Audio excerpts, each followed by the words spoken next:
ड्रामों पे बात कर कुछ समझ नहीं आ रही, शो से लोग खराब हो, बोरिंग वॉच खराब कर दिए। 2 एपिसोड्स ऐसे थे जैसे बस मोनोलॉग, कैमरा ऑन कर दिया गया, डायरेक्टर कहीं चला गया और चलता गया, आर्टिस्ट बोलते गया जो भी मर्जी दिल करे बोलो, और फिर ऑफ करना ही कोई कट करना ही कोई भूल गया। इतने लंबे सीन्स में सिर्फ एक सीन का टाइम ले रही थी 7.5 मिनट, दूसरा 9.5 मिनट। कहाँ होता है ये आजकल? इन ड्यूरेशन के सीन्स नहीं ड्रामों में चलते, 1, 1.5, 2, 2.5 मिनट, 3 मिनट लंबा सीन होता है। ये ड्यूरेशन देखो, और एक अरे मोनोलॉग है उस 7.5 मिनट में एक बंदी। वो तो हो गया। एक सवाल जो बड़ा इंपॉर्टेंट था, जो इनका कैरेक्टर सबूर का जो कैरेक्टर था, हाँ। वो कहती है कि तुम पीछे एपिसोड में दिखाया, वो कहती है कि तुम अपने नाम करवाओ, हाँ, कहती है। अब आपके उसका ज़मीर कैसे जाग गया है? उसको क्या हुआ है? सबके जाग गए एक साथ, एक ज़मीर नहीं, ये वही बात है, सबके ज़मीर सब कोमा में से उठे हैं, सब कोमा में से। लंबे मोनोलॉग तो मुझे कुछ भी नहीं लगे। गौहर जागा, सबूर whatever the name of the character was, जागी, आयला जाग गई, तबस्सुम जागी, आयला जाग गई जन्नत का शो देख के, सारे जाग गए। जन्नत का मोनोलॉग देख के जो वो बोलती है, हाथ जोड़ के माफी मांगती है, जिसमें वो लगता था कि पता नहीं वो कौन सी ड्रग सप्लाई कर रही थी पाकिस्तान में, पाकिस्तान खराब हो गया उसकी वजह से, और बस उसकी वजह से, और जितनी उसके अंदर दुख था। ये सारे सीन्स अगर शॉर्ट होते, ये सारी बात 1 मिनट की होती तो अच्छा इम्पैक्ट पड़ता। ये 2 एपिसोड्स के बजाय 1 एपिसोड होता, पिछला वाला भी थोड़ा सा मिला लेते तो कमाल हो जाती है। और उसमें जो अब काबली पुलाव जो मैंने घटिया काम नहीं, और बहुत मतलब मैं क्या डिटेल में जाऊं, फिर वही डिबेट शुरू हो जाएगी। मॉर्निंग शो आप तो मत जाए, आप तो हम कर लेंगे, नादिया ये फिक्शन है। नहीं, और दूसरा ये कि आई थिंक ड्रामों से बहुत डैमेज होता है। अगर आप जन्नत को दिखाते कि वो शोबिज में है, बस एक शोबिज, एक टीवी पे आती हुई पर्सनालिटी है, कभी ड्रामे कर रही है, कभी कुछ कर रही है, और उससे आप इतना फैसिनेटेड है तो इतना टारगेटेड ना लगता। जो मैं शुरू में भी कही थी, टारगेटेड लगा। ऐसे नहीं कहना चाहिए कि आप किसी चीज की उसकी अच्छाइयां बिल्कुल भूल के आप इतना नेगेटिव करें। दिखाया, मैंने ये दिखाया जिससे एक इंसान जो है, और वही बात है कि आप ड्रामों में भी तो यही दिखाते हैं। नहीं, आप इंस्टाग्राम्स देख लेना, अकाउंट्स जो है, अगर आप शोबिज़ की बात करें, ड्रामों में भी तो यही दिखाते हैं। बिल्कुल नहीं, अगर आप दिखाएं एक पर्सनालिटी जिसका इंस्टाग्राम अकाउंट में भी ये आ रहा है, ड्रामों में भी आ रहा है, इंटरव्यूज भी ऐसे दे रही है, तो फिर भाई हाँ, जनरली लगता नहीं कि टारगेटेड है किसी एक प्रोग्राम या उस पे। लेकिन ये तो यहाँ बिल्कुल ही पीछे पड़ गया और इतना नेगेटिव पोर्ट्रे किया है। Actually through out the drama कोई गलत काम तो किया ही नहीं है। She was doing her show, उसकी पर्सनल लाइफ, उसके हस्बैंड से जो भी मसले थे उसको पता था, हस्बैंड चीट कर रहा है, जैसा उसका बिहेवियर था वो तो सही था। तो मतलब मैं कहूँ मुझे छोड़ें, मरीना जी कह रही हैं, रुबीना जी भी सुनाएंगी, बताएंगी, लोग बहुत ऑब्जेक्ट कर रहे हैं। अभी अपनी ड्रामे से तो नीचे फिल्टर कर रहे हैं कमेंट्स, लेकिन दूसरे प्लेटफॉर्म्स पे लोग बहुत बात कर रहे हैं कि आप ऐसे क्यों मॉर्निंग शोज़ के बारे में बात कर रहे हैं, ऐसे क्यों पीछे पड़ के इतना नेगेटिव पोर्ट्रे कर रहे हैं। तो वो तो एक असलियत है, बट स्टिल वो भी छोड़ो। ड्रामे की बात करूँ तो ये last 2 episodes were the most boring watch and very hard to watch, और ख़राब हो गए। मैंने हमेशा मतलब ड्रामे के लास्ट एपिसोड सही होते हैं, कुछ होता है, ये वो सबको माफियों का अटैक हो गया ना, इतने लंबे थे और इतने फेक थे कि खराब कर दिया। जो ड्रामा जिस तरह चल रहा था ना, वो ड्रामा मॉर्निंग शो करती है, वो मोनोलॉग देख के जो उसका दिल वो हुआ है ना, वो कहता ब्रेक खत्म होगी, कहती रहने दो, मैं जरा जोन में हूं, मेरा ज़मीर भी जाग गया। दोनों last, second last and last episode, except for Farooq and Tabassum का पार्ट, मुझे वो बहुत अच्छा लगा। उसमें उनका बेबी, उससे पहले उनकी हग, ये वो नेचुरल अच्छा लगा मुझे कि भाई she is back, she is happy with what she has, grateful है, ठीक है।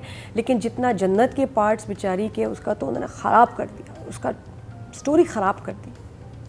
इमोजी लास्ट 2 एपिसोड के लिए लास्ट किधर गया?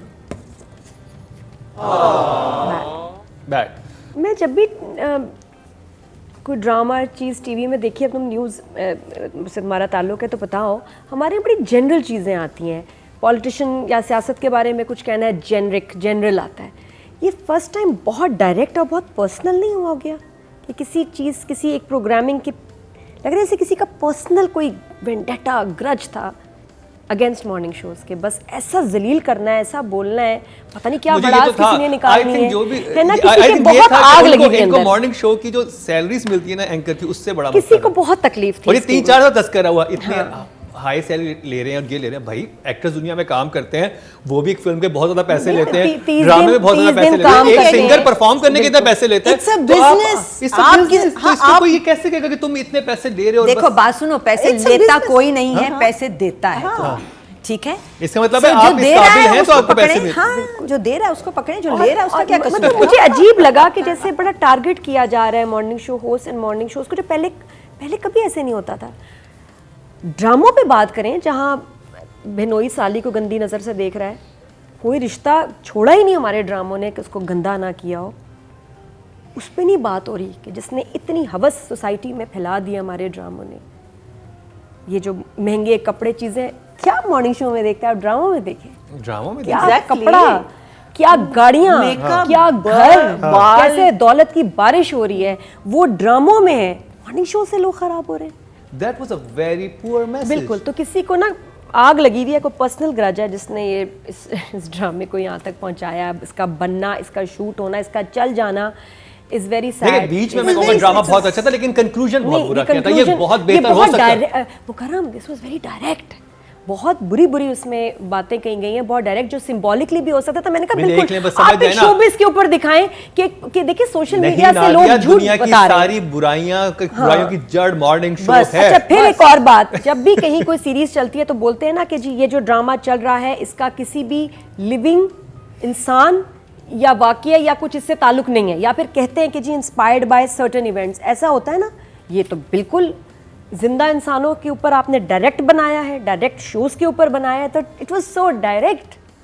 अजीब बात है। तो but I am just glad कि सबसे अच्छी न्यूज़ ये ड्रामा ख़त्म हो गया। सबसे जो अजीब राइटर को मैं कहूँगी कि बहुत बोंगियाँ मारी हैं, लेकिन सबसे ज़्यादा जो आप लॉस्ट हो गई ना, वो था जब सबूर का कैरेक्टर आया। सबूर का जो कैरेक्टर है, क्या वो रिटार्डेड था कि जब उसको वो लड़का गौहर ज्वेलरी दे रहा था, फॉरेन करेंसी दे रहा था, उसको नहीं पता था कहाँ से आ रही है। गौहर का कोई साइड का बिजनेस था जहाँ से वो ला रहा है, स्टॉक्स का बिजनेस था। उसको उस वक्त नहीं पता चला कि जब मुझे ज्वेलरी दे रहा है तो उससे ये पहले वो किसने खुद दी कहती थी है। होगी। ये नहीं पता होगा कि उसने चोरी की है बीबी की। नहीं, लेकिन उससे of course पहले उसको पता होगा। लेकिन उससे पहले कितनी है ना? चीजें दी। नहीं, एक बंदा जो है जो और कोई काम नहीं करता और आपको पता है कि उसकी बीवी कमाती है, वो आपको ज्वेलरी की पोटली दे रहा है, तो वो किसकी ज्वेलरी है, फॉरेन करेंसी दे रहा है, कहाँ से आ रही, तब इसको बुरा नहीं लगा। और उसके बाद फिर जन्नत बीबी आके कह रही हैं ये तुम रखो, मुझे वापस नहीं चाहिए, कीप द चेंज, मेरे करोड़ों की ज्वेलरी रख लो। ये यहाँ राइटर क्या बताना चाह रहा था कि जन्नत कोई बहुत कमाल औरत है या सबूर कोई बहुत अजीम चीज़ है, क्या बताना चाह रहे हैं? ये मुझे इसकी ट्रैक की समझ ही नहीं आई है कि ये। और उसके बाद उसने छोड़ भी दिया उसको कि तुम तो बहुत बुरे इंसान हो। अरे तुम चक्कर चला रही हो मैरिड आदमी के साथ, तो बुरा कौन है? दोनों बुरे हो। और अब वो और अब छोड़ने की भी वजह समझ नहीं आ रही, छोड़ क्यों रहे? तुमने आराम से ज्वेलरी ले ली, पैसे ले लिए, तब तो मजे आ रहे थे। अब उसने कहा चलो ज्वेलरी मिल गई, पैसे मिल गए, गौहर की जगह में कोई नया इंसान जो है तलाश कर लूंगी। हालांकि सबूर ने बहुत अच्छी एक्टिंग की उसमें सारा, but the dialogues in the situation was horrible. नहीं, मगर इतना रोना क्यों क्या आ रहा था उसको? हाँ, इतना क्यों रोना आ इतना रहा था? रोना क्यों आ रहा था क्यों? उसको? क्यों इतना रोना आ इस रहा इस था? ट्रैक रोने पे तो सवाल मैं करूंगा। मे बी बिकॉज़ उसके बाद वो वापस आए और इतनी जल्दी गौर ने खत्म भी कर दिया। Loved him, then she अच्छा, then Nadia let him number, go. writing. Number writing वो कह रही है कि असूल ओवर। 4 भी बहुत नहीं, ज्यादा है। करते 4 हैं, दैट नहीं फील्स आ रहा। लाइक एक second Nadia number. Sorry, writer के नंबर फॉर दिस क्या नंबर दें यार? माइनस में जाने चाहिए, बट नहीं, चलें आप 4 which Four, feels like okay. नहीं, हसीब को बहुत ट्रिम करना चाहिए था स्क्रिप्ट को और क्रिस्प बनाना चाहिए था, क्योंकि ड्रामा बड़े सही तरह चल रहा था, अभी ग्रिप थी इसमें। लेकिन लास्ट 2 एपिसोड्स बस ऐसे ही चले गए। इतने लंबे सीन्स, इतना ड्रैग, मोनोलॉग, एक बंदा बोले जा रहा है, आप कौन सुनता है पहले इतना? तबस्सुम बोले जा रही है, हाँ। फिर वो बोले जा रही है, फिर उसके बाद जन्नत जाके उसके घर में बोलती है, फिर गौहर ज़ारा के पास बोलता है, फिर ज़ारा बोलती फिर है, ज़ारा बोलती है जन्नत के आगे। ये क्या था जन्नत मतलब दोबारा जाती है। और मुझे लगता है कि वो सारा सीन जो 9 मिनट का था, 8 मिनट के था, वो 1 मिनट में आराम से हो सकता था, 30 सेकंड में हो सकता था कि आप टू द पॉइंट बात बताती कि भाई इसने मेरे साथ कुछ बुरा नहीं किया, मैंने उनके साथ बुरा किया और आयला मुझे यहाँ ज़बरदस्ती लेके आई और मेरे ज़ख्म बना दिए इसने।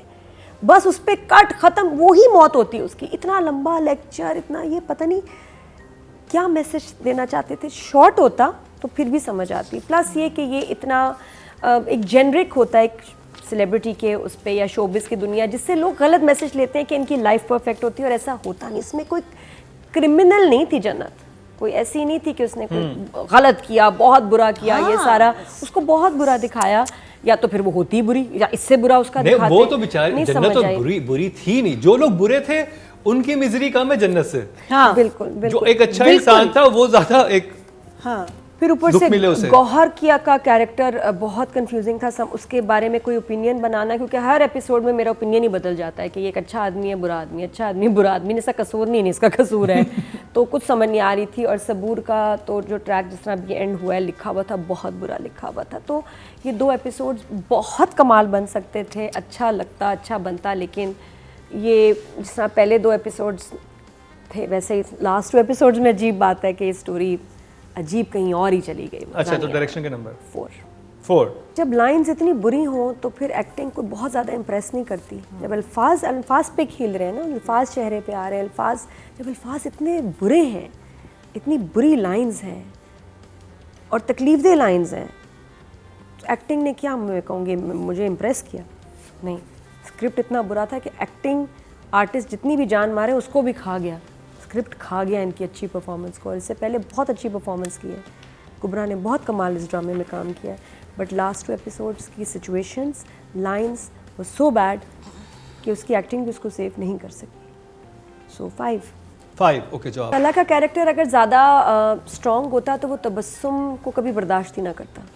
वो कब का उसको छोड़ चुका होता, उसको जॉब मिल चुकी होती, वो इससे शादी करता ही नहीं। वो दिखाया ही ऐसा है कि लूज़र और इमोशनल और कमज़ोर इंसान है, इसलिए उससे मोहब्बत जो है ना, उसको कुछ भी हो जाए, वो कितनी बड़ी गलती करे, उसको छोड़ नहीं पाता क्योंकि इमोशनल इतना है। तो वो उसको थोड़ा सा उस तरह से दिखाया इसलिए। और ऐसे लोग रोते भी बहुत हैं, बहुत इमोशनल है, इसको काउंसलिंग की ज़रूरत थी, लेकिन शुक्र है सीधा हो गया। तबस्सुम को लेके क्या था, खुद भी कहता है कि मुझे भी अपार्टमेंट कर दे। काउंसलिंग में तो निकलता है। मैं रोता बहुत हूँ, इसका कोई इलाज है, रोना बहुत लेकिन आता है। लोगों ने भी इस पे बहुत पिन पॉइंट किया है कि ये इतना रो क्यों रहा है। आई एम सेइंग वो रोंदू है, उसको हर हर बात जगह बहुत numbers, लोगों ने numbers। लिखा उसमें कि भाई क्यों रो रहे थे तुम रिक्शे में, ऐसा क्यों? बिकॉज वो इतना रोया कि वो चीज निगेट हो वो गई चीज निगेट होगी ना। हाँ, लेकिन ला दिया मुझे, numbers। लेकिन फिर भी So he should have known better. Gauhar से ज़्यादा अच्छी yeah, मुझे like, परफॉर्मेंस I think और he's listening to- स्टोरी भी उसकी, जो आखिरी 2 एपिसोड्स में जो सीन्स थे वो मुझे तलहा के ज़्यादा अच्छे लगे। और जो उसने हक किया है ना, उसको है प्राइसलेस, ना, ब्यूटीफुल। हाय उसका जो रिक्शा हक में तो था। इट वाज सो अच्छा, अनएक्सपेक्टेड। एक मतलब आर्टिफिशियल सा लोग हक करते हैं ना, हीरो रहते हैं, इसमें उसने जिसको हक किया उसमें एक दोस्त, एक साथी, एक होता ना कि I got you, I am here for you. तो वो जो थी एक फीलिंग, एक वार्मथ बहुत खूबसूरत थी। बुरा नहीं लगा, वरना मैं अक्सर में कहती हूँ कि क्या ज़रूरत है यानी फजूल में, लेकिन यहाँ बनता था। बहुत बहुत इनोसेंट, बहुत प्यारी हक Numbers। For that hug. Okay 8 कर लो, 8। किसी को तो नंबर मिले ना ड्रामे में। नहीं, किसी तो आएंगे।